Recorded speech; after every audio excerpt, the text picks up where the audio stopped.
tema decisões, cultura, comunidade e diversidade. Hoje a gente tem muita coisa boa, dando continuidade à primeira discussão incrível que tivemos. Então, só preciso fazer um comentário que o nosso querido Alan Ogura, diretor de RH da Credit System, teve um contratempo e ele não vai conseguir estar conosco. Então, nós vamos ter o prazo que ia ficar para abertura, a gente ganha em debate, tudo bem? Então vamos lá, eu vou chamar aqui a debatedora 2, Cat Sanches, diretora de Gente e Cultura da Neurotech, com a frase inquieta corporativa, atuante em cultura organizacional, design organizacional e liderança em diferentes empresas e negócios. Vou chamar Ieda Coelho, diretora de Desenvolvimento Humano e ESG e Comunicação da Núclea. Executiva de Desenvolvimento Humano há mais de 18 anos, com atuação focada na promoção da diversidade, equidade e inclusão e fortalecimento da cultura organizacional do mercado financeiro. Vou chamar aqui no palco, então, a nossa abertura e mediadora, Jaqueline Freitas, diretora de RH da Pay Retails, líder de recursos humanos com 19 anos de experiência em apoiar culturas inclusivas, colaborativas, flexíveis e criativas através do desenvolvimento das pessoas. Tenham um bom debate.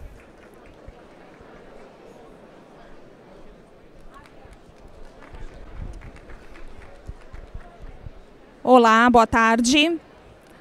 Pessoal, boa tarde, que prazer. Muito bacana fazer parte desse fórum, desse evento. Que evento bonito. Parabéns aos envolvidos, aos organizadores. Muito obrigada pelo convite. Um prazer estar aqui ao lado de vocês, colegas de debate, de painel e de profissão. E eu queria começar, olha a responsabilidade depois de um painel maravilhoso sobre singularidade e propósito. Eu acho que a gente vem aqui para complementar, para reforçar e aterrissar um pouco os conceitos que nós ouvimos. Eu queria começar, infelizmente o Alan não veio, mas eu acho que a gente tem aí algumas principais provocações quando o tema é cultura. E a minha primeira provocação é, e eu com isso? Né? Cultura. Cabe tanta coisa dentro desse conceito. E geralmente ele acaba sendo delegado a algumas áreas ou algumas posições dentro das organizações. E aqui a gente vai aterrissar um pouquinho para entender quem são esses personagens que vão se destacar quando a gente fala do tema cultura. Então, cultura e eu com isso. O que é cultura? Enquanto a gente está aqui para falar de cultura, a cultura está acontecendo nas nossas empresas, né? Enquanto a gente está aqui para discutir um pouquinho como isso se dá no dia a dia das organizações, a cultura está ali.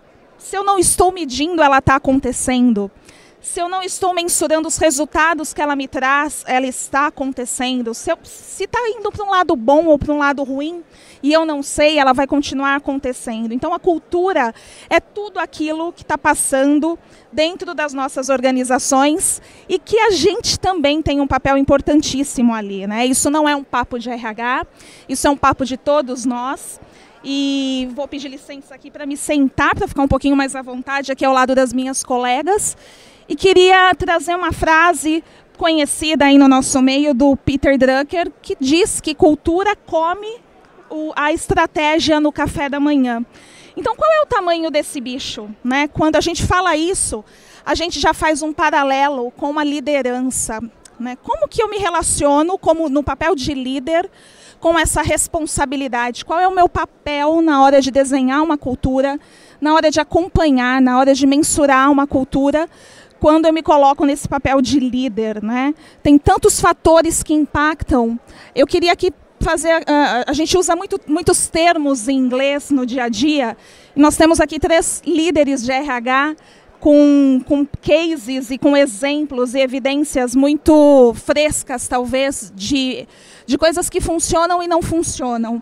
Um dos pontos que eu queria trazer como provocação também é que quando a gente usa o termo walk the talk, a gente naturalmente vai olhar para esse líder. Quem é que está me gerenciando? Quem é que está acima, né, da empresa, compartilhando os guides que a gente precisa aplicar? Quem é que está definindo esses valores? Quem é que está definindo os pilares que eu quero atingir na cultura que eu quero realizar, né? A gente geralmente tem muito mais fácil o modelo de cultura pretendida. E quando a gente vai para o modelo de cultura realizada, um dos exemplos que eu vejo quando eu faço esse paralelo, o líder, o que ele tem com isso? A gente vê de fato que no walk the talk, muitas vezes a gente cai nessa cilada de não estar conseguindo colocar em prática aquilo que às vezes a gente mesmo está querendo vender, né? E isso é um tiro no pé. A gente ouviu aí no debate anterior que a gente busca culturas criativas, a gente busca produtividade dentro do nosso dia a dia, dentro das empresas, mas a gente não tem flexibilidade para o erro, a gente não tem escutativa. Então, qual é o papel do líder e que impactos, positivos ou não, a gente encontra, meninas? Vamos começar aí pela Cat, quando a gente vê que esse walk the talk não está funcionando tão bem. Estão me ouvindo bem, gente? Bom, boa tarde, pessoal.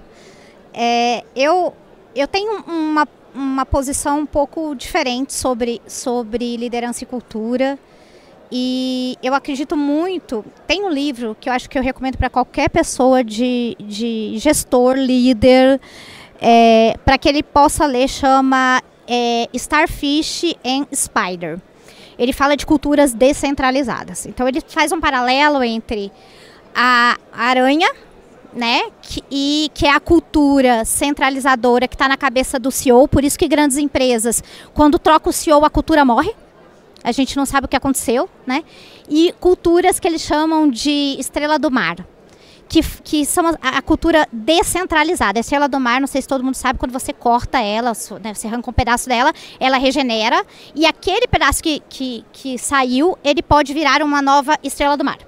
Então, acho que a gente, como líder, nós somos cobrados para cuidar da cultura. Eu acho que nós somos agentes, catalisadores de cultura, mas a responsabilidade da cultura tem que ser colocada em pequenos círculos. Toda organização, ela tem círculos, né? Círculos de convivência, como qualquer sociedade. E a partir do momento em que você coloca elementos de cultura dentro desses pequenos círculos, o papel do gestor é muito mais de catalisar esses elementos do que ser a única pessoa que sobe no palco para falar sobre cultura.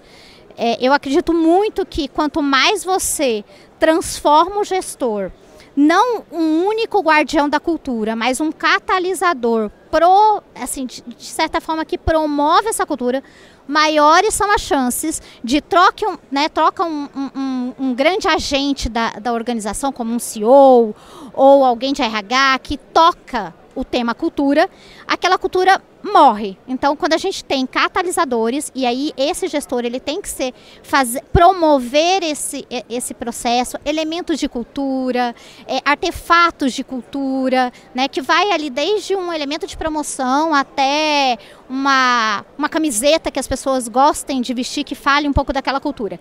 Então, eu tenho uma postura de que nós líderes, nós não somos os guardiões da cultura. As pessoas que estão na organização, elas precisam ser esses guardiões. Nós somos quem vai, de certa forma, trazer elementos de cultura e dar consistência para esses elementos de cultura e se repetindo. Eu sempre falo que a cultura real é diferente de experiências de cultura. Cultura real é o que você vive, é o que você sente. É quando apaga a luz, você vai embora para sua casa, é o que está lá dentro. A gente falou tanto, o Fernando trouxe isso mais cedo, da questão do protagonismo, do que fica em você ali dentro. A gente, dentro de uma organização, a gente cria pessoas e a gente cria sensações. Enquanto a cultura real, ela é a consistência dessas experiências de cultura. Então, o gestor, o líder, ele tem que promover experiências de cultura com regularidade, com consistência, com regularidade. É igual trabalhar ir na academia, né? Puxar o ferro ali. Se você não faz isso com regularidade, você não vai ficar, né, no shape que você deseja. É a mesma coisa com cultura. Se você não tem elementos e eventos, experiências de cultura repetidos com consistência, você não vai ter uma cultura real.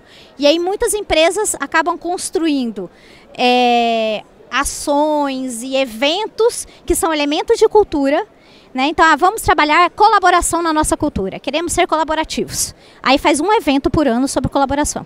E as pessoas querem que se tenha uma cultura real de colaboração. Isso não vai existir. precisa ter consistência. Então, quando a gente deixa de fazer esses eventos, né, que a gente são os marcos de cultura, e isso já está internalizado, a gente conseguiu catalisar a cultura. Então, o papel do gestor é ser catalisador. Ele desenvolve protagonistas, né? Eu acho que a gente Exato. está em linha. Esse é um dos papéis. Ele vai desenvolver os protagonistas. E aí, Eda, quem são esses protagonistas? Que outras ações o líder tem aí como responsabilidade para que essa cultura aconteça? Porque, de fato, ele não é o guardião, isso tem que ser dividido. A gente vai ter aí algumas ações que envolvem embaixadores, que envolvem esses protagonistas, mas também é muito complicado quando esse líder não desenvolve esse papel principal, de desenvolver os protagonistas para que a cultura, de fato, aconteça, ou quando ele não age também pelo exemplo.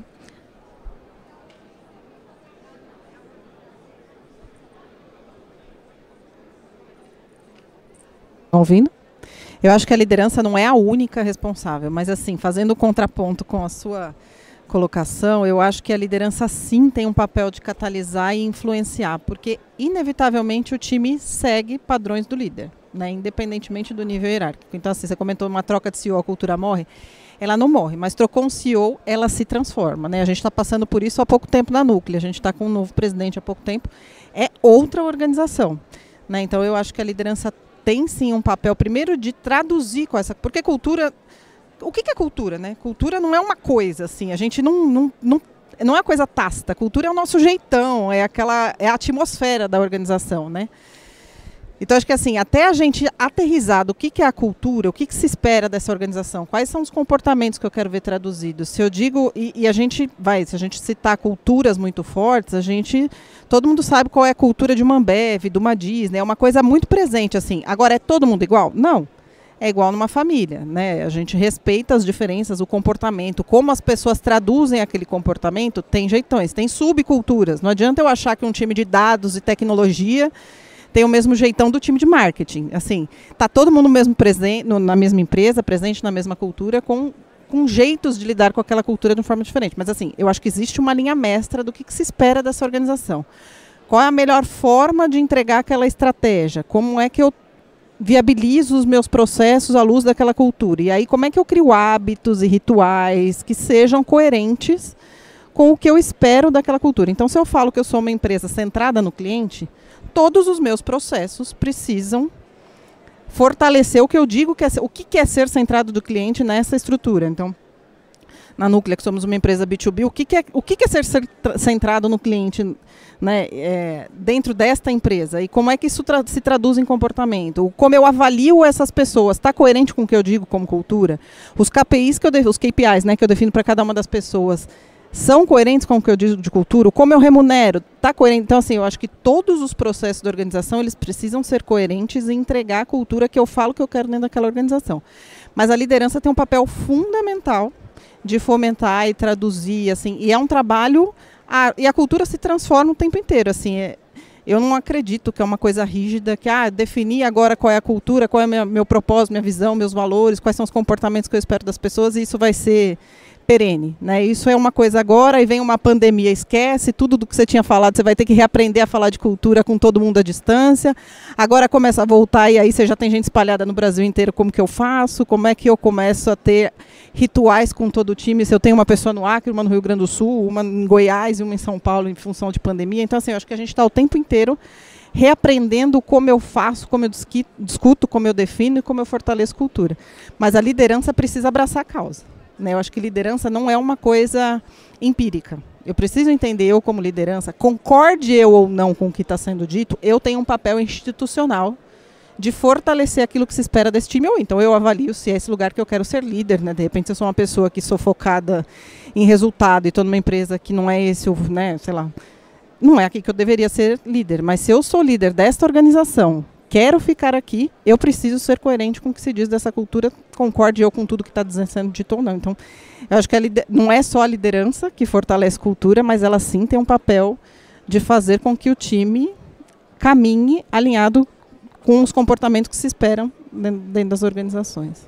E acho que um exemplo até de impacto disso, quando você busca dentro de uma cultura, por exemplo, conversas de qualidade, feedback, trocas, e você não vê isso acontecendo na sua liderança, isso impacta a sua comunicação interna como um todo. É muito difícil você conseguir garantir com outros mecanismos para fixar a cultura que isso se passe, né, em outros níveis da organização. Então, sim, a gente vê como evidências no impacto do dia a dia quando a gente não tem esse líder a nosso favor, jogando junto, vendendo aquilo, ainda que a gente não concorde, para que a cultura aconteça da forma esperada. E aí você trouxe já um gancho de mecanismos, né? Porque como a gente aterriza essa cultura? Cultura é muita coisa, é um conjunto de valores, de crenças, de comportamentos. A gente na Pay Retailers está nesse momento relançando valores. A empresa é uma empresa nova, você citou Disney, eu venho de um outro mercado, eu venho do entretenimento, de uma empresa que é referência em gestão de pessoas. Passei por um processo de transformação cultural lá, e agora estou com uma folha em branco, lançando esses novos valores. Uma boa prática que eu traria é que isso seja cocriado. Então, assim, não tem como passar por esse momento de desenhar quais são os valores, que comportamentos estão associados a esses valores, se você não coloca a escuta ativa e ouve seu time, se você não cria focus groups, por exemplo, se você não troca, se você não entende que cultura já existe, o que eu quero manter dela, o que não funciona para mim e como a gente avança. Depois que a gente passa por essa etapa, vem muita coisa, né? Então, desenhei onde eu quero chegar, o que eu quero fazer, como eu faço isso acontecer. Então, que mecanismos vocês gostariam de sugerir aqui ou de reforçar que fazem a cultura acontecer, né? Por exemplo, a questão do reconhecimento. No debate anterior foi falado, a gente passa mensagens até quando a gente não passa nenhuma mensagem. Então, por exemplo, não reconhecer quando alguém é referência de um valor cultural que eu tenho na minha empresa, já está passando uma mensagem que, de repente, aquilo não é de fato tão importante quanto eu estou dizendo que é. Que outros mecanismos a gente tem dentro dessa engrenagem da organização que nos ajudam a aterrissar essa cultura no dia a dia? Tem alguma boa prática da empresa de vocês, algo que funcione bem, ou algo que de repente a gente saiba que, né, como predominante não aconteça no dia a dia organizacional? Eu posso arriscar. Eu acho que assim, a gente estava até falando isso antes de começar o painel, né? Cultura não é uma ciência exata. E eu acho que a gente precisa conseguir tangibilizar alguns indicadores de como eu estou, né? Tem coisas conhecidas como Barrett, eu faço a pesquisa de cultura atual, cultura desejada, vejo qual é o gap, daqui a pouco eu aplico de novo, vejo quão distante eu estou. Mas assim, não é uma matemática, né? Eu acho que esse é o desafio de falar de cultura. Então, por exemplo, a gente acabou de fazer revisão de visão, propósito, valores. E aí a gente leva o tema para conselho, a expectativa de conselho é como é que eu meço o quão aderente eu estou e o quanto eu estou evoluindo nesse trabalho. Então, a gente precisa conseguir traduzir isso de uma forma pragmática. Eu acho que tem mecanismos, não é um indicador, eu acho que a gente tem termômetros que apontam se a gente está indo na direção correta com relação à evolução de cultura. Então, assim, indicadores eu acho que a gente tem alguns, mas assim, quando a gente fala de mecanismos, eu acho que todos os processos de gestão de gente tem que estar alinhado com o que a gente quer de cultura. Então, se eu falo que eu sou uma cultura colaborativa, a minha avaliação de performance não pode ser só top-down, eu e o gestor, eu preciso escutar as outras pessoas. Se eu falo que eu quero ser uma organização focada em resultado, e em nenhum momento da pauta da organização se discute finanças, né? Não se discute orçamento, realização. Se eu falo que eu quero ser uma cultura focada em dados, eu não tomo nenhuma decisão, não olho para dados, para nada, fica só aquele dashboard que a gente fica horas fazendo e que ninguém olha para ele. Então, assim, eu acho que todos os mecanismos da organização, eles precisam guardar coerência com o que a gente tem de cultura. Eu acho que realizar rituais alinhados à nova cultura, isso é super importante, né? A gente está passando por isso toda a liderança, a alta liderança é praticamente todo mundo muito novo na organização, então assim, promover encontros para que as pessoas se conheçam e conversem. Então eu acho que tem um processo de criar mecanismos dentro da organização para fortalecer essa cultura. Rituais, quais são os hábitos, e são coisas simples, eu acho que assim, são coisas que no dia a dia do que a gente faz de gestão de pessoas, como é eu avalio, como é que eu crio meta, como é que eu remunero no curto e no longo prazo, como é que eu defino, como eu compartilho a estratégia dessa organização com o time, até que nível eu posso compartilhar todas as informações. Eu vou um pouco por esse caminho. Agora, indicadores, eu acho que a gente tem algum. Eu tô nesse desafio agora, de começar a querer medir, se a gente fez uma transformação agora, fez o lançamento da nova cultura agora em novembro, como é que eu meço no final do ano o quanto eu consegui evoluir dessa cultura em um ano. Então, assim, aplica-se uma pesquisa, ela te dá alguns indicadores de... Aí você mede algumas coisas, turnover, a questão de gestão, quantas pessoas estão procurando autodesenvolvimento, quanto eu estou entregando o produto alinhado ao que se espera, enfim. Mas, assim, eu acho que não tem um só. Eu acho que a gente precisa conseguir tangibilizar e colocar a cultura de uma forma mais pragmática, mas eu não acredito, por exemplo, que só o Barrett dá conta de dizer o quanto eu evoluo no tema de cultura. Mas mecanismos, eu acho que tem N. Assim, eu acho que são várias coisas e não é RH. Eu acho que esse é o ponto de cultura. A gente precisa sair desse lugar de achar que é o RH que consegue dizer o quanto eu estou evoluindo da cultura. A cultura eu deveria sentir. Né? Eu trouxe exemplos aqui de cultura forte, independente de se a pessoa está lá ou não, é sentido por todo o mercado, inclusive, a presença de uma cultura forte, de uma organização que tem uma cultura muito presente. Então, assim, acho que não tem uma resposta única para essa pergunta, mas eu acho que é guardar coerência em tudo que a gente faz à luz da nova cultura. A nova cultura não pode ser uma coisa na parede, né? Não pode ser um quadro de visão, missão e valores. Eu acho que, além do que a Ieda falou, acho que é o principal ponto, é ter coerência. Mas eu acredito que quando a gente fala de construção de cultura, de mensuração, a gente ainda tem uma lacuna, porque como é que a gente mede, né, comportamento, como é que a gente mede com dados? Tem formas, tem modelos preditivos hoje que a gente consegue mensurar isso. Na Neuro, por exemplo, a gente começou a fazer um trabalho de People Analytics, muito para mensurar a cultura e para tentar achar alguns mecanismos preditivos. Então, a gente percebeu que nós temos um valor chamado relacionamentos próximos, que é o nosso valor mais presente dentro da organização, que em alguns lugares, né, é mensurado como empenho, como cultura de clã, seja o que for. E a gente pegou esse modelo e a gente começou a perceber que a gente está migrando para um outro modelo de cultura. A gente tem ali um pouquinho de clã com um pouquinho de inovação, tá? São os dois modelos mais fincados dos nossos valores. E a gente percebeu que a gente estava trabalhando vários valores. Como RH, geralmente a gente cria um propósito muito bonito, né? Vários valores, e a gente quer que as pessoas vivam aquele valor.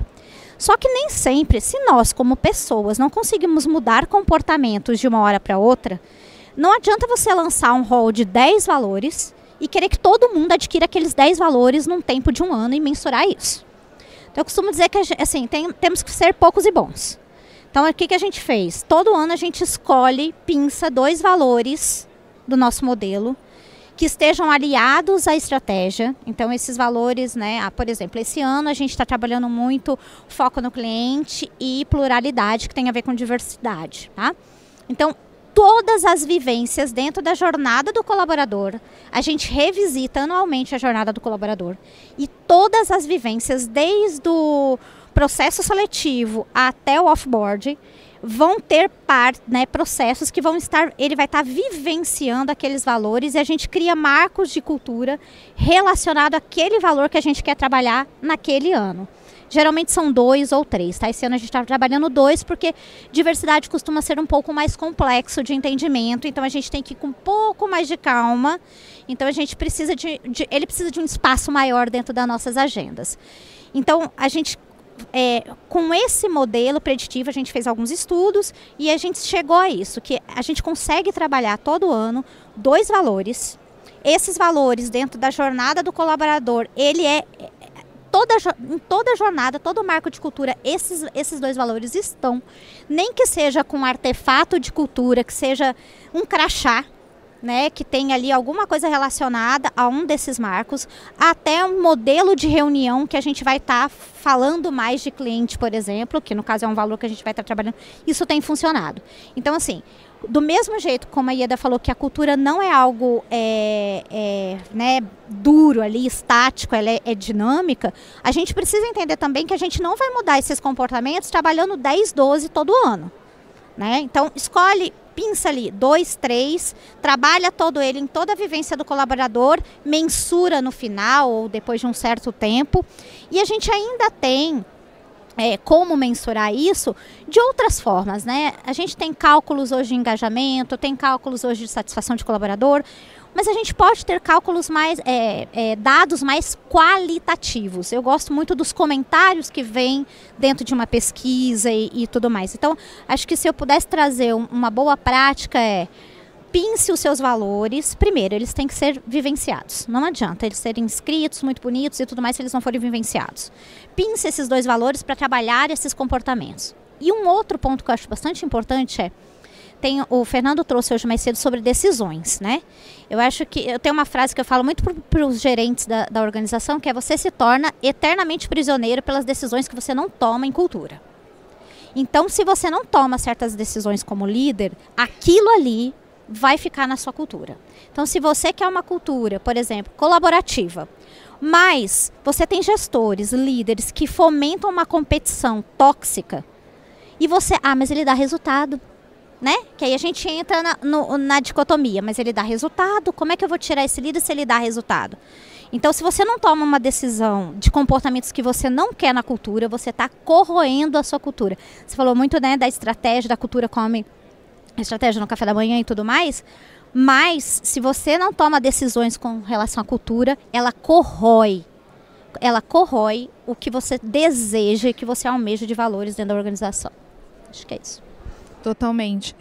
E aí, eu queria agora entrar um pouquinho nesse tema mais complexo que você já citou, Cat, que é olhar para a cultura com um olhar de diversidade, né? A gente está aí no mês LGBTIA+, do orgulho, a gente tem aí uma representatividade feminina maravilhosa nesse debate, e a gente fala muito do tema, é um tema que está em evidência, mas também para aterrissar nas organizações, ele acaba sendo desafiador aí para nós profissionais de RH. Então tem 2 pilares que eu queria ouvir um pouquinho de vocês. O pilar da justiça social, da representatividade, da inclusão de fato, né, das singularidades, e o pilar que é um pilar interdependente, que é o pilar do negócio, do porquê eu tenho que ser diverso, né? Do porquê eu tenho que... Por que nós estamos falando sobre isso? Por que nós estamos buscando elevar esse patamar de civilização que a gente, né, vive? Porque a gente trabalha para um público diverso, porque a gente também vai fazer, através dessa diversidade, um ambiente mais produtivo, um ambiente mais inovador, um ambiente criativo. Então, que estratégias hoje vocês veem funcionando melhor, diante de todos esses desafios que a gente tem com cultura no geral, né? Muda a liderança, a gente tem que ficar retroalimentando a cultura para que ela não se perca e aí a gente acabe dando tiros nos pés. Com diversidade isso é ainda mais sensível. De que forma vocês hoje estão enfrentando aí os grandes desafios que a gente tem e que conquistas vocês têm aí já realizado no âmbito de diversidade? E acho que vale a pena também a gente explorar um pouquinho mais os conceitos, né? Quando a gente fala de sentido de comunidade, qual é a importância disso? Por que a gente tem que trabalhar isso? Quando a gente fala de conselhos de diversidade dentro das organizações, quando a gente fala de grupo de afinidades, além dessas, né, quais são as outras estratégias também que vocês gostariam de citar? Acho que quando a gente fala de diversidade, eu acho que nós, organizações, a gente tem falhado em olhar, não estou dizendo que isso é ruim, tá? Mas eu acho que a gente precisa olhar 2 lados de diversidade. Um contraponto de diversidade para negócio. Quando a gente fala de diversidade para negócio, a gente está falando de diversidade cognitiva também. A gente não fala muito nas organizações de diversidade cognitiva. É o que não é visível, gente, sabe? É o invisível. Então é diversidade cultural, é diversidade de experiências acadêmicas. Existe um processo de diversidade cognitiva aqui. De ideias, de ideias. Que a gente fala de diversidade de pensamento em alguns modelos. Que as organizações têm ido para um lado que é muito importante porque é uma justiça social. Ponto. Nós precisamos trabalhar uma justiça social dentro de diversidade, equidade e inclusão. Tá? E eu acho que a gente tem feito isso. políticas de governo têm também trazido isso, fazendo com que as organizações tenham isso. Acho que agora em março as empresas tiveram que fazer um relatório, né, de equidade salarial para as mulheres, que isso é um marco para a gente quando a gente fala de diversidade, mas a gente está gatinhando. Nós estamos gatinhando com o tema diversidade, porque a gente, durante muito tempo, nós como empresa, não falamos sobre isso. Então, existe isso. Existem grupos, né? A gente tem que fazer um letramento. Acho que nós, organizações, nós estamos trabalhando o letramento. A grande maioria de entendimento de diferenciação, né? De terminologias que a gente não sabe, então que a gente tem dificuldade. Então, é um primeiro ponto que a gente precisa trabalhar mais quando a gente fala dessa diversidade mais externa. Quando a gente fala dessa diversidade mais de pensamento, de ideias, muitas organizações estão tentando entender o que é isso e como isso afeta e propulsiona, dá tração, rampagem para os negócios. Né? Eu ter alguém, no nosso negócio da Neurotech, a gente tem uma sede em São Paulo, uma sede em Recife e a gente tem um escritório em São Paulo. São duas culturas completamente diferentes que borbulham coisas completamente diferentes. Saber trabalhar isso faz tanta diferença para a gente, né, para que uma cultura não se sobreponha à outra e que a gente tenha ali uma diversidade cognitiva que funciona muito bem. Quando a gente fala dessa diversidade mais externa, grupos de afinidades, por exemplo, né? Muitas empresas começam criando grupos de afinidade, depois partem para um princípio de comunidade, que é um grupo que não é só afinidade, eles compartilham pensamentos, conceitos, comportamentos, vivência e mundo. Né? Quando a gente fala numa comunidade, a gente está dizendo que esse grupo tem um propósito único. Tem uma cidade, acho que é no México, se não me engano, que as pessoas vão olhar os aviões todo dia, tal hora, uma galera vai lá olhar. É uma comunidade já, porque eles não precisam falar quando vai ser, como vai ser, de que roupa que tem que ter. Vai estar todo mundo lá. Isso é comunidade, gente. Então, nas organizações, a gente ainda está um conceito atrás, que é um grupo de afinidade. Funciona? Funciona. Grupos de afinidade empoderados, dentro de uma cultura, ele vai virar provavelmente uma comunidade, que depois vai ter um conselho que pode ali ajudar como vai ser, de certa forma, né, o aconselhamento daquela comunidade ou de várias comunidades. Então, eu acho que a gente está engatinhando no termo diversidade. Acho que quando se fala de diversidade, um ponto que poucas empresas no Brasil fazem é comunidade, então, que é um processo depois do letramento, que é a vivência. E a gente tem várias formas de se trabalhar a diversidade dentro das organizações. Então, vou dar alguns exemplos aqui. Grupos de comunidades, né, de públicos específicos, começando com um grupo de afinidade para discutir conceitos, colocar esse grupo de afinidade para discutir estratégias sobre diversidade. Por que diversidade tem que estar numa cadeira e não num grupo ou não numa comunidade, né? Então, fazer isso, é claro, tem que ter alguém orientando, né? Tem que ter um letramento. Eu acho que quando a gente fala de diversidade, a gente está ainda num processo. Mas alguém trouxe aqui até antes, acho que foi a Renata, falando que a gente tem que pensar a longo prazo, né? Daqui a 50 anos a gente não vai estar aqui, provavelmente, mas as pessoas vão estar colhendo fruto do trabalho que a gente está fazendo. Então, para ser uma organização mais inclusiva, mais diversa, a gente precisa começar a entender que a gente vai fazer um trabalho de longo prazo. E eu acho que as organizações, nós organizações, a gente é reflexo da sociedade. Né? Então, as desigualdades estão aqui, na nossa cara. Se a gente olhar aqui no evento, a gente tem poucas pessoas negras, por exemplo. Aqui no palco, acho que tem uma, né, das embaixatrizes, que é uma pessoa negra. Mas, assim, eu coloco essa pitada porque esse é um tema muito sensível. Né? Eu acho que em era de rede social, tudo está muito inflamado.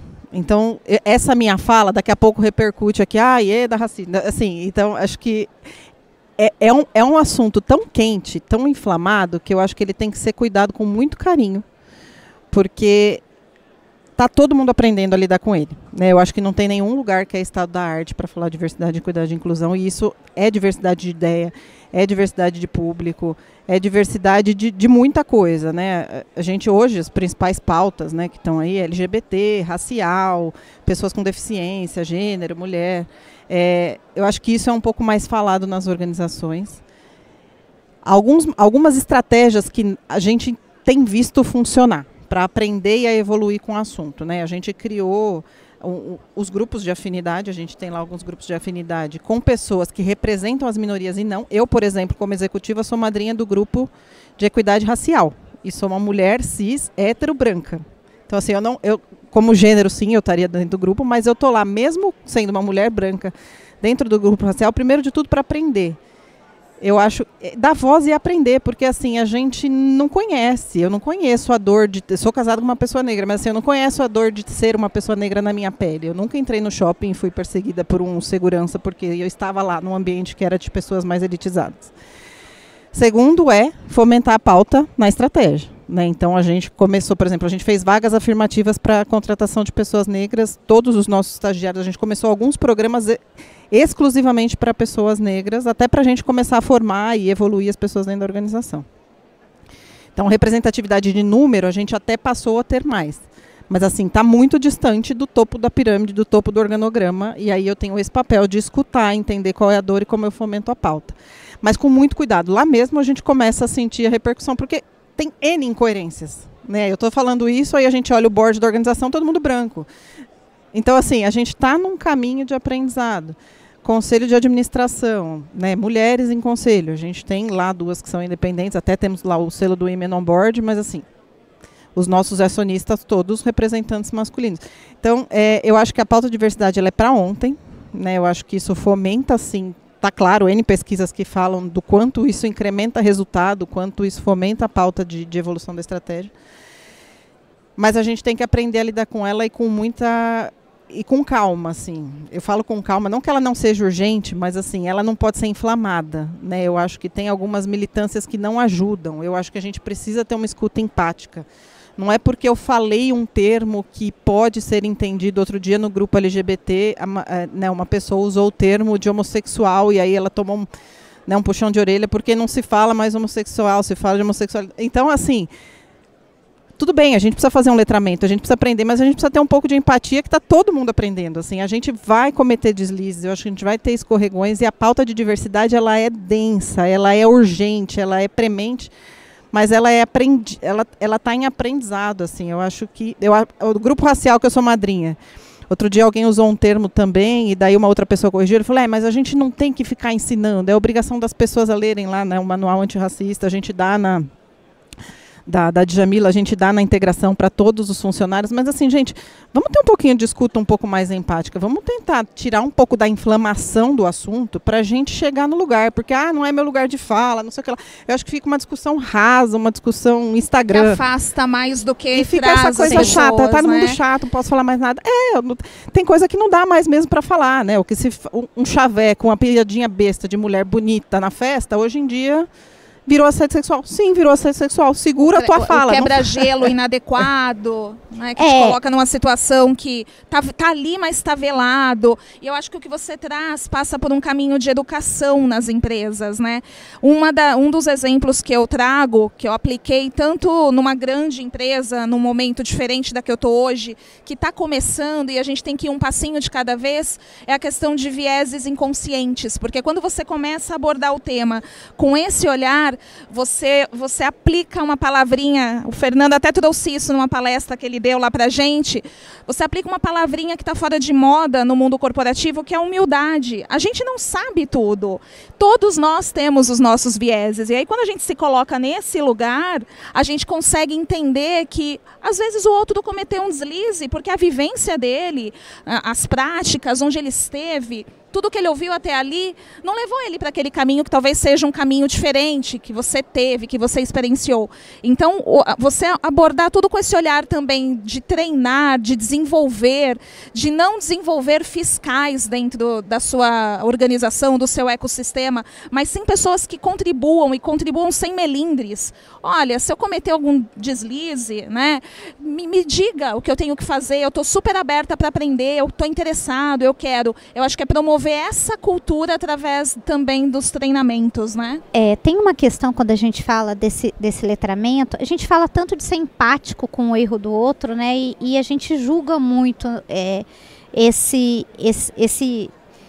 nesse processo como um todo. Mas eu acho que o board da empresa, né, principalmente ali os decisores, eles também estão aprendendo, sabe, gente? Eles também estão escorregando. Às vezes eu sou a única mulher num grupo de diretores. Então, vocês podem imaginar que a gente escuta coisas, né? Mas hoje, eu já estou na Neuro há 3 anos, mas hoje eu já vejo eles com a consciência. Então, eu acredito que eles primeiro eram inconsciente mesmo, assim, né? Nem sabia que era erro. Agora eles estão conscientes e eles estão começando a regular comportamento. A regulagem de comportamento, ela vai da educação, ela vai de ver outros comportamentos parecidos. Então eu começo a ver comportamentos que não, né, que eu falo assim, isso aqui não é legal eu fazer. Então eu começo a aprender, né, que aquilo eu não devo fazer, e aí eu começo a executar aquele novo comportamento. Se eu passo de inconsciente para, de certa forma, né, ser punitivo, eu não vou mudar o comportamento. Eu vou mascarar um comportamento discriminatório.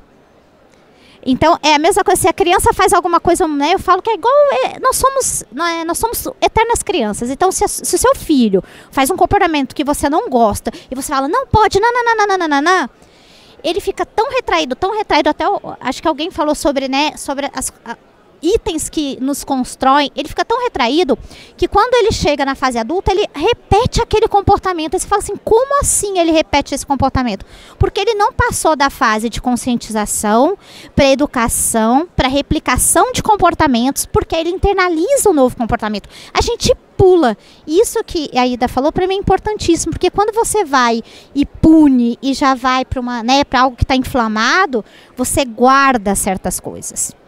E você cria uma cultura que diz assim, nós somos inclusivos, mas a partir do momento que você não faz o que eu quero, eu não sou mais. Então, e a gente cria essa linguagem que é meio punitiva e uma militância que não é saudável. As pessoas, lá na Neuro a gente fez uma coisa que funcionou bastante. Acho que tá falhando para vocês? Para mim tá falhando. Lá na Neuro a gente tem vagas afirmativas, desculpa, mas a gente fez um processo dentro do RH que funcionou muito bem. Nós somos quem ofertamos as vagas para os gestores. Nós que selecionamos quem, junto com o gestor, né, fazemos a primeira triagem. Em vez de eu apresentar só, né, dentro de um público, a gente colocou metas internas para o nosso RH. Então, ao apresentar um candidato para o gestor, eu já apresento um candidatas mulheres, eu já apresento PCDs e eu já apresento negros. Eu não viro para o gestor e falo, você tem que contratar. Não, eu oferto para ele. Ao ofertar, ele vê possibilidades. E aí, em vez de eu ter alguém que vai falar, não, eu tenho que, nessa vez, contratar mulher, porque o RH disse que nós temos que contratar mulher, ou porque o board falou que a gente tem que contratar mulher. Não, a gente usa a estratégia ao nosso favor, a gente já oferta. Então, o funil do candidato já vem com mulheres, com negros e com PCD. E aí eu começo, até hoje, a Neuro, a gente tem 35% de mulheres numa empresa de tecnologia. Então é bastante, né? Por quê? Porque a gente começou a ofertar. Eu faço vagas afirmativas, mas eu já oferto. A gente tem 12% de negros. Então a gente já oferta. Então isso eu acho que é uma estratégia que funcionou muito bem pra gente, para trazer esse outro lado da diversidade, em que nós RHs que temos, de certa forma, né, alguma força ali, o processo de recrutar talentos é nosso. Então vamos recrutar antes no funil. Entrou, já entra a diversidade ali. Né? Eu trabalho as vagas, mas já entra, então eu já oferto. E aí o gestor nem sente que isso está acontecendo. Isso para mim é educar. Muito bom. Eu queria fazer uma perguntinha para a Ieda, que a gente está com um pouquinho tempo aqui, mas é algo que eu me pergunto muito. Diante de tudo isso que a gente está discutindo, o quão longe a gente está de conseguir conectar os resultados que a gente gera para o negócio, praticando diversidade, equidade e inclusão nas empresas? Porque a gente está, né, caminhando do início. Qual é o caminho que a gente tem que trilhar para acelerar um pouco esse processo e a gente conseguir, como líderes de recursos humanos, mas para que a liderança também venha até nós com mais facilidade, conectar todas essas ações com o impacto que a gente gera em resultados também? Eu não sei se eu tenho uma única resposta para a sua pergunta, mas assim, fazendo uma reflexão, a gente precisa, eu acho que assim, medir o ROI de ter um público mais diverso, eu não acho que é simples. É muito difícil você fazer causa e efeito de porque eu aumentei em 10% a população negra, o meu ROI melhorou em X%. Assim, eu não acho que é uma matemática tão financeira. Né, mas eu acho que assim, tem um monte de coisas que a gente consegue medir clima, que a gente consegue medir diversidade de assuntos. E eu acho que tem sim que acelerar algumas. Eu acho que é uma pauta urgente, tá? A gente está falando bastante aqui, né, da militância e das pessoas, do mimimi com o assunto, mas acho que é uma pauta importante. Acho que a gente tem que firmar alguns compromissos de que eu sou uma organização, a gente lançou agora um programa de trainee que 50% obrigatoriamente precisa ser ou de mulheres ou de pessoas negras. Então, acho que tem algumas coisas que a gente precisa dar uma forçada, porque apesar de seleção, a gente tem o mesmo compromisso, apesar de seleção em todas as vagas, ter o compromisso de pelo menos apresentar um candidato ou 2 candidatos de tal público, o viés inconsciente leva a gente para o funil de acabar contratando no nosso mercado de tecnologia financeira o homem branco, cis, blá, blá, blá. Então, assim, se a gente não tiver alguns compromissos firmados, alguns indicadores que a gente acompanhe a evolução. Então, eu quero até 2025 ter mais X pessoas negras, mais tantas pessoas do público LGBTIA+. Eu quero ter um trans, pelo menos, na organização que a gente não tem nenhuma pessoa trans. Eu acho que tem alguns compromissos que a gente precisa firmar, sim. Eu acho que a gente precisa colocar um compromisso de evoluir, porque senão dificilmente a gente vai sair do lugar por causa dos nossos viés. Agora, medir financeiramente o quanto isso realmente gera de retorno para o negócio, eu não sei se eu sei te dar essa resposta de uma única forma. Deu para ouvir o que eu falei? Então tá bom. Perfeito. Bom, nosso tempo está acabando, eu ficaria com vocês até amanhã aqui. Espero que a gente tenha muitas outras conversas, mas eu queria agradecer muito novamente aí pelo convite e reforçar a pergunta, né? Cultura e eu com isso. O que a gente consegue levar para a gente e como a gente consegue sair daqui com a reflexão, né, de qual parte me cabe nesse mundo que eu quero vivenciar. Muito obrigada, Fernando, pelo convite e parabéns pelo evento mais uma vez. Obrigada, meninas!